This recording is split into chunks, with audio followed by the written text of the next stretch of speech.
Now, and topping the list for us tonight, the United Nations General Assembly overwhelmingly voted to condemn Russia's invasion of Ukraine.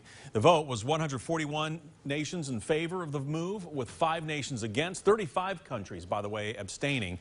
The result will legally, while legally non-binding, carry some political weight globally. It demands that the Russian Federation immediately and completely now withdraw all of its military forces from the territory of Ukraine within its internationally recognized borders. However, many believe it is doubtful it will change Moscow's military aggression. We'll, of course, keep you updated on what happens. Meanwhile, a Knoxville man living in Ukraine is shedding some light on his experience as Russian troops continue to invade the nation. Terrence McCracken lives in Poltava, Ukraine. Now, he says he feels safe in his city, at least for now. But over the last week, he says people were arrested for trying to put a missile target on the roof of his apartment building. He also showed us his bag filled with his essentials in case he needs to leave at a moment's notice. Now, he spoke about why, despite all this, he believes in the Ukrainian defense, saying what they are doing will change the world. I'm seeing that Ukrainian people have a great desire to fight to the very end. Something is going to change in the way our world works as a result of what's happening in Ukraine. He also thanked everyone for their support and donations during this time. We have some tips from the Better Business Bureau, by the way, on our website, WATE.com, showing you how you can ensure you are donating to a good cause. Next on the Big 7 tonight, top health officials rolled out a new national COVID-19 plan today. It calls for maintaining free access to vaccines, masks, tests, and drugs, while also responding more quickly to potential future variants. But to put this plan into action, the president will need help with funding from Congress. Now, we should note, starting next week, you can order another round of free COVID tests from the government. Locally, UT Medical Center is reporting 60 COVID-19 hospitalizations, with 85% of those patients categorized as not fully vaccinated. And as you can see from the bar graph on the left, the number of hospitalizations has been trending down over the last 30 days. And Covenant Health's COVID dashboard is telling a similar but slightly different story. While they are also trending downward for COVID hospitalizations, they are also seeing 90 confirmed COVID hospitalized patients, with 102 suspected patients. We should note 69% of those patients are unvaccinated.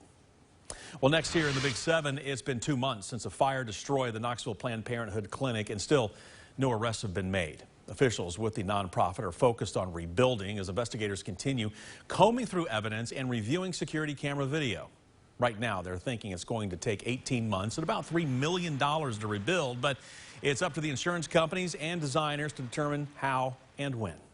That health center has been in the Knoxville area for decades. So it is a place where we know we are welcome and we are wanted, our services are needed.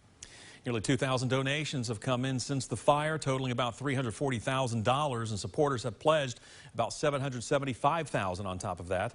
The money will go toward building a new, safer clinic. KFD says they have no new leads right now, but investigators are still watching hours of security video. In the meantime, local Planned Parenthood providers are trying to bridge the gap with telehealth visits and patient referrals. They hope to open a temporary clinic in Knoxville by September to offer more services while they rebuild. Well, next on the Big 7, we're learning new information about one of the teens accused of shooting and killing a fellow teen as he was leaving school. The victim, Stanley Freeman Jr., an Austin East student, was killed in a shocking wave of violence last year. Freeman was headed home from school when he was shot and his car crashed. Last week, we told you that a teen accused in his death would be tried as an adult, and we learned his name, Rashawn Jordan. Now, court paperwork shows a transfer order, which means the court has reasonable grounds to believe he committed the shooting. But it also points to other alleged crimes, including a shooting that left 2 victims hiding in a gas station bathroom, claiming that Jordan drove the SUV, which chased the victims before people in the car opened fire. It alleges that Jordan had fired shots at other people in the neighborhood in at least 2 separate incidents. Also, it connects Jordan to multiple car thefts, including one that turned into a chase. With that and other claims, juvenile judge Tim Irwin sent Jordan to adult court in connection with Freeman's death. He is being held at the county detention center with a bond set at $2.5 million. Next on our list, we have new information in a deadly shooting. We now know the name of the teen accused, 17-year-old Timothy Harper. The victim was his uncle. Harper is now facing charges of first-degree murder. You may recall on January 31st, officers responded to a call of a person possibly shot on Neely Lane. This is in West Knox County, just before 2 in the morning. Investigators later told us the victim was 51-year-old Timothy Mosley and that deputies found him dead. Well, today we obtained a juvenile petition accusing Thomas Harper of first-degree murder. According to that document, Harper lived next door to his uncle and was upset with him. Harper reportedly telling his brother that he was going to kill Mosley. Then 30 to 45 minutes later, knocking on the door and shooting Mosley twice with a rifle. The petition shows that Harper called his father after the shooting, and it was Harper's dad who helped police find the teen. Next here in the Big 7, after hours of search by multiple agencies, wanton felon Jason Dwayne Courtney has now been found. Officers were searching for the 43-year-old man for warrants out of Loudon and Knox counties. Courtney was taken into custody by the Knox County Sheriff's Office at approximately 5:45 this evening. And rounding out the Big 7, the family of a Loudon County teen killed last year is continuing his legacy of kindness. 15-year-old Tyson Porcella died in May of 2021 when a tree fell on top of him. Now his grandmother is on a mission to give back in Tyson's honor.